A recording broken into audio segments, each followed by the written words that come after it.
Hello, lovelies. Happy Jupiter Day. I just wanted to take this time to make you a quick video with some tips and ideas for how to prepare for this new moon solar eclipse that's coming up on Sunday. One of my dear sisters asked me this in the comments of my latest post, and I just thought, wow, what a beautiful question. Thank you. So let's see where to begin. Well, as I have mentioned in I've posted a couple times thus far about telling you just a little bit about what to expect and where the moon is in the sky.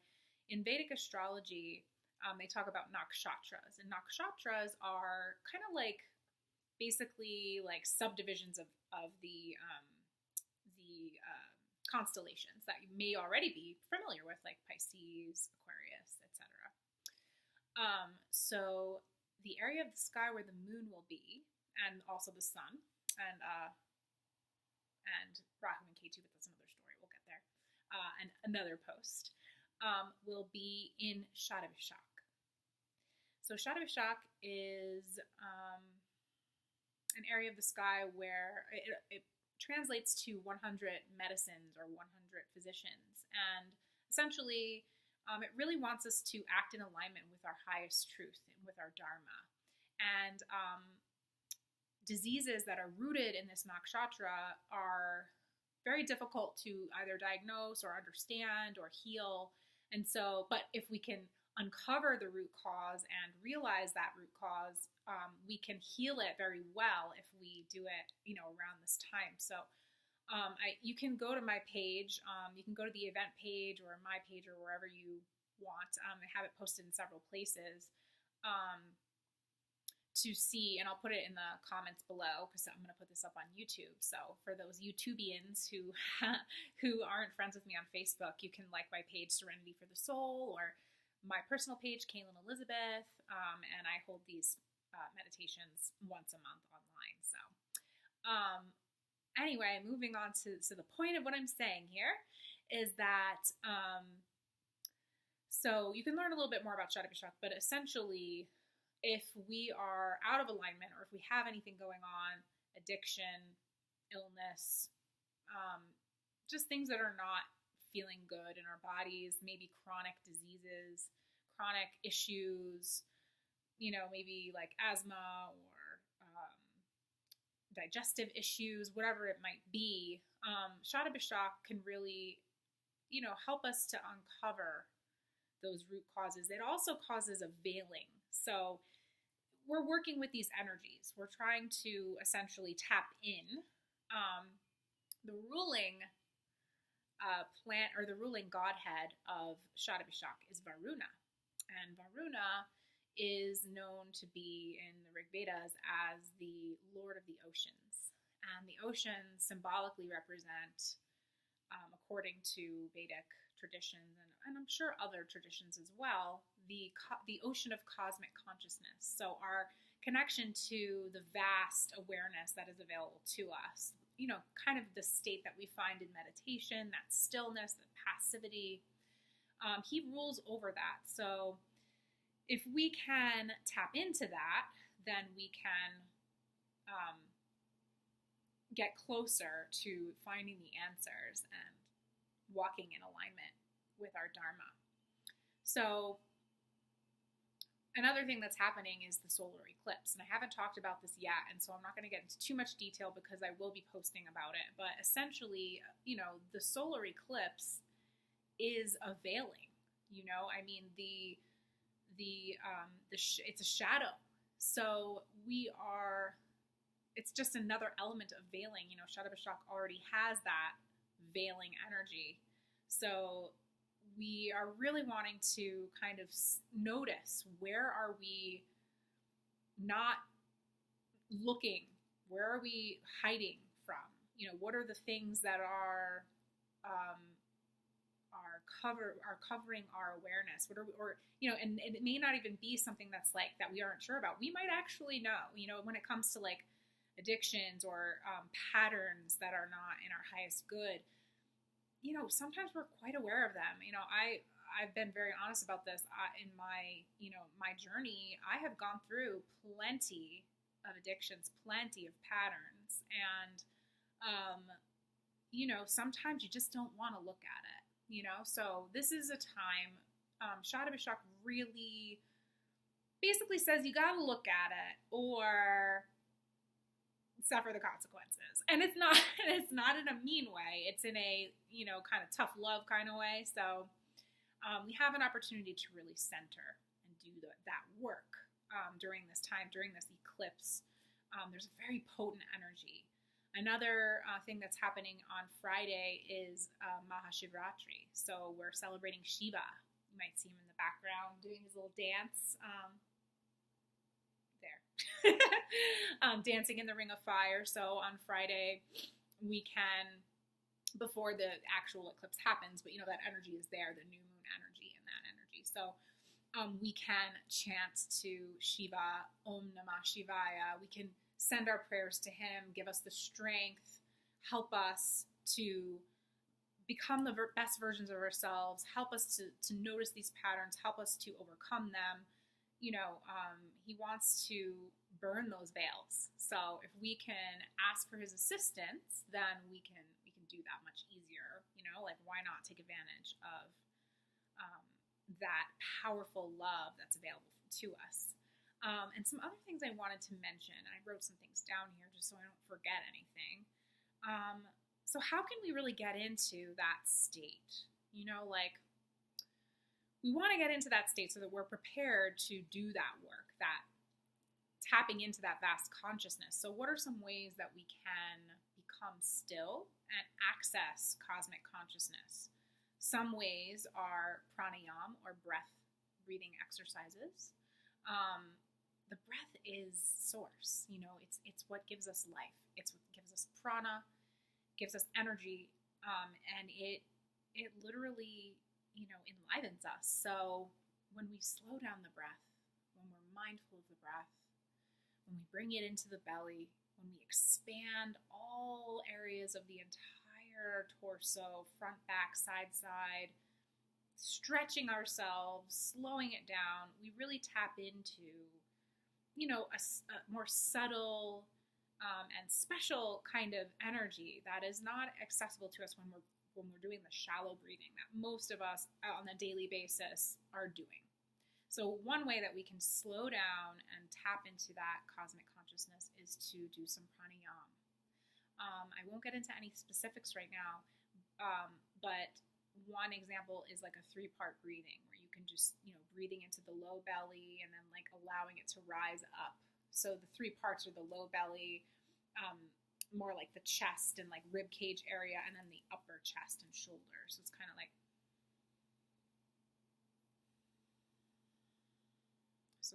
this nice filling, and it's not anything crazy, so you can just play with it, and just basically it just kind of brings some mindfulness to the breathing. So that's one way, that's one thing to try. Meditation in general, you can do a single pointed focus, maybe having like a statue, maybe Shiva or Ganesh, maybe the elephant god. He can help you removing obstacles. So it could be that, it could be Tratika, looking at a flame like a ghee candle, or just something to like focus. If you're not really super experienced with meditation, that could be something that you might want to do to just focus and center and still the mind. Om Namah Shivaya, nice little mantra that you could do, japa mala. If you don't have a mala, don't worry necessarily about how many times you're doing it, but just kind of allow the mind to settle and just kind of closing the eyes and Om Namah Shivaya, Om Namah Shivaya, Om Namah Shivaya. Something like that can be very calming.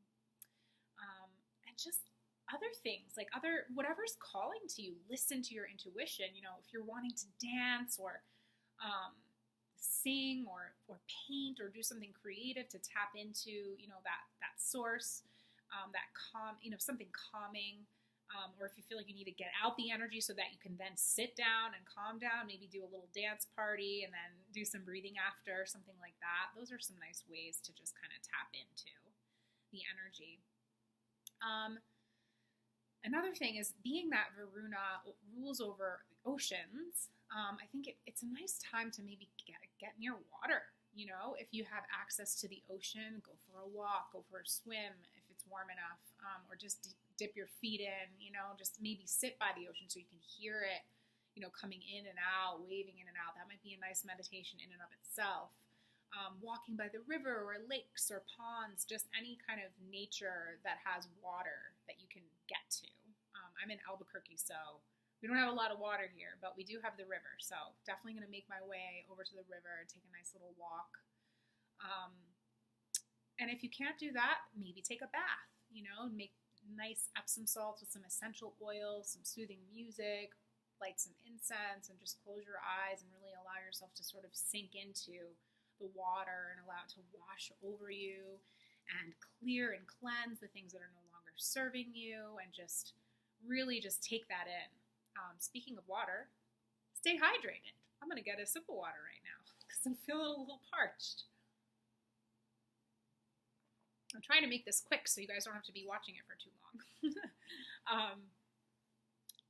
What else? Maybe mineral springs. Maybe you want to go for a soak in the mineral springs if you have that, you know, accessible to you. We have beautiful springs here in New Mexico. I won't be able to make my way there this weekend, unfortunately, but if you can, go for it. I would highly suggest it. Some other things. Let's see. I would say definitely connecting with Varuna, you know, if that calls to you, or Shiva. If you're wanting a little bit more of a feminine energy, we can talk to Bhuvaneshwari. She is one of the 10 wisdom goddesses of Tantric yoga. And let me show you a picture of her. She's beautiful. This is from Awakening Shakti. This is her. She's just magnificent. And she represents many things, but, you know, just to keep this short, she is spaciousness. She's the creatrix. She is from which everything comes. She is the space between things. She is what holds the space. She is all of the things, really. But we really think of her as that spaciousness. And, you know, because of that, she will really assist us in tapping into that cosmic consciousness, that passive awareness. Even though she's feminine, so she has that dynamic kind of energy to her, not as static as the masculine version of like Purusha or Shiva. Shiva energy. But it's just still very, very, very vast. Dynamic passivity, let's say. So she would be a really beautiful goddess to call upon. I have a very strong feeling she's going to come through during our meditation on Sunday. She's been coming through the past several days. So, and then I was talking with my goddess guidance cards. They're one of my favorite divination decks. In case you don't have it. And then who came through? And I knew she would, but it was Siege. And she's all about quiet time. She's actually really reminds me a lot of Bhuvaneshwari, like the Gnostic version of Bhuvaneshwari, where she's kind of, she is that stillness, that truth. And she actually, and I'm reading this here, the Gnostics hold that Siege is the mother of Sophia, who is the goddess of wisdom. So finding our wisdom from that silence, taking that time to really tap in and quiet the mind, be one with the vast nature of consciousness that is us, that truly is who we are. So calling on her, calling on Bhuvaneshwari might be really helpful at this time. And then the last couple things I wanted to talk about are flower remedies, flower essences, which if you're not familiar with them, you can look up Bach Flower Remedies or Flower Essence Society.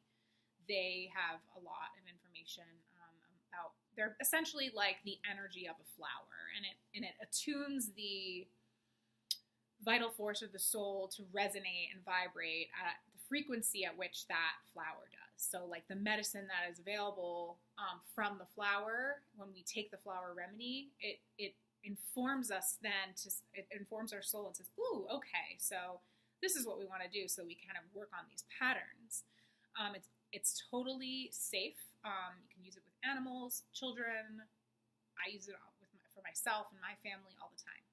They're one of my favorite modalities, and if you're ever wanting more information or a flower remedy consultation, I am available for that. But a few that I would recommend, one, walnut. I always recommend walnut. It's just such a great buffer to me. It really helps you during times of transition to sort of stay on your path. It's just really, I don't know. I just love it. I love walnut. I just use it for every transition that I'm going through. Star tulip is another one that I would highly recommend. It's really good for listening to your higher self, meditation, accessing that calmness, that stillness, hearing your guides speaking to you, hearing the goddesses and the gods and these energies, the planets, kind of accessing their guidance in a little more of a clear and direct way. And then the last one that kind of just came through, and I wasn't entirely sure. I was like, what? But now it makes complete sense when I kind of dive into it a little bit more, is chaparral. And chaparral is a psychic cleanser. It's really great when we're detoxifying. The key words for it here, they talk about balance, psychic awareness, deep penetration, and understanding of the transpersonal aspects of oneself. So yeah, perfect. Really helping us to, again, access that kind of collective sort of awareness and like see the patterns and clear the patterns and cleanse the patterns. And so, yeah, those are the 3 flower remedies that are coming through right now. And if there are any others, I will include them in our meditation. The last thing that I wanted to talk about is a stone. If you love stones and minerals, lapis lazuli is a beautiful stone, and I think really just coming through so strongly for this new moon solar eclipse. She connects us with the higher self, with our intuition, with the part of us that knows exactly what we came here to do. She helps us identify karmic patterns, karmic ties. She helps us to see the patterns and then clear them easily. She heals she heals the part of us that doesn't believe that we know what we are meant to be doing. And so being that this is such a dharmic, new moon and such a dharmic energy, it just having the lapis lazuli on your side will really just kind of ease that. It will really just make it so much easier. She really, again, like helps illuminate the karmic patterns that are informing disease. So like it just is really such a perfect ally to access and to have on your side during this new moon solar eclipse. And then the last thing about her that I wanted to give you was an affirmation. I claim the sovereignty and power of my highest self and align myself with my highest truth. I love it. I claim the sovereignty and power of my highest self and align myself with my highest truth. I would say that 3 times in a row. Let's say it one more time. I claim the sovereignty and power of my highest self and align myself with my highest truth. And that affirmation is from the Book of Stones. Such a great book to have. And the book where I got the key words for chaparral is the Flower Essence Repertory. So, just beautiful books to have on hand if you're really interested in diving deeper. And also, if you want to work with me, I'm happy because I love to teach about these things, and I do so all the time in my workshops and things like that. So keep your eyes peeled. Well, not actually, don't do that. Keep them on the vast consciousness of awareness. Anyway, I love you all so very much. Thanks for watching, and I look forward to seeing you on Sunday for the new moon and solar eclipse meditation. If you have any questions, please feel free to comment below, either on YouTube or on Facebook. And I look forward to hearing